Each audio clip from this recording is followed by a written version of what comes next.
ದೇಶದೆಲ್ಲೆಡೆ ಕೃಷ್ಣ ಜನ್ಮಾಷ್ಟಮಿಯ ಸಡಗರ, ಎಲ್ಲೆಲ್ಲೂ ಕೃಷ್ಣನಾಮ ಸ್ಮರಣೆಯ ಝೇಂಕಾರ. ಬೆಂಗಳೂರಿನ ಇಸ್ಕಾನ್ ದೇವಸ್ಥಾನದಲ್ಲೂ ಸಹ ಕೃಷ್ಣ ಜನ್ಮಾಷ್ಟಮಿಯನ್ನು ಸಂಭ್ರಮದಿಂದ ಆಚರಿಸಲಾಯಿತು. ರಾತ್ರಿ ಇಸ್ಕಾನ್ನಲ್ಲಿ ನಡೆದ ಮಹಾ ಅಭಿಷೇಕ ನೋಡಿ ಸಾವಿರಾರು ಭಕ್ತರು ಪುಳಕಿತರಾದರು.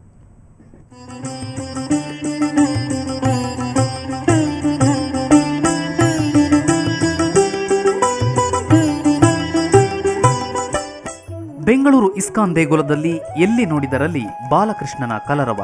ಕೃಷ್ಣನ ಬಾಲ್ಯ ರೂಪ ನೋಡಲು ದೇಶ ವಿದೇಶದಿಂದ ಜನಸಾಗರವೇ ಹರಿದು ಬಂದಿತ್ತು.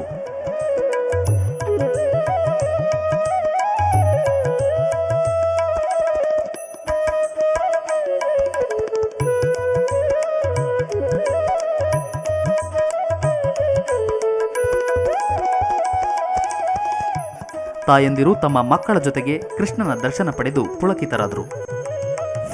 ಅದೇ ಕೃಷ್ಣ ಒಂದು ಜನ್ಮೋತ್ಸವ ಅಂತಂದರೆ ನಮಗೆ ಮನೆಯವರದ ಜನ್ಮೋತ್ಸವ ಮಾಡೋದಕ್ಕಿಂತ ಸಂತೋಷ, ನಾವು ತುಂಬ ಸಂತೋಷ ಪಡ್ತೀವಿ. ಇಲ್ಲಿ ಬಂದು ಎಲ್ಲರೂ ದರ್ಶನ ಪಡ್ಕೊಳೋದಕ್ಕೆ ತುಂಬ ಖುಷಿ ಆಗುತ್ತೆ.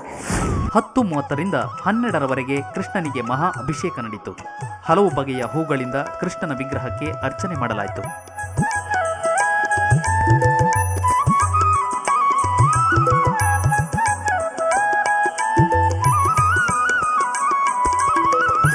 ಅಭಿಷೇಕದಲ್ಲಿ ಏನಂದರೆ ಪಂಚಾಮೃತ, ಪಂಚಗವ್ಯ, ಸುಮಾರು 40 ಫ್ರೂಟ್ ಜ್ಯೂಸಸ್ ಭಗವಂತನಿಗೆ ಅಭಿಷೇಕ ಆಗುತ್ತೆ.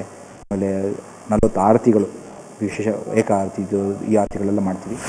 ಒಟ್ನಲ್ಲಿ ಭಕ್ತ ಸಾಗರದ ನಡುವೆ ಪ್ರತಿ ಬಾರಿಯಂತೆ ಈ ಬಾರಿಯೂ ಇಸ್ಕಾನ್ ದೇವಸ್ಥಾನದಲ್ಲಿ ಕೃಷ್ಣ ಜನ್ಮಾಷ್ಟಮಿ ಸಂಭ್ರಮ ಮುಗಿಲು ಮುಟ್ಟಿತ್ತು. ಅರುಣ್ ಬಡಿಗೇರ್, ಸುವರ್ಣ ನ್ಯೂಸ್ 24/7 ಬೆಂಗಳೂರು.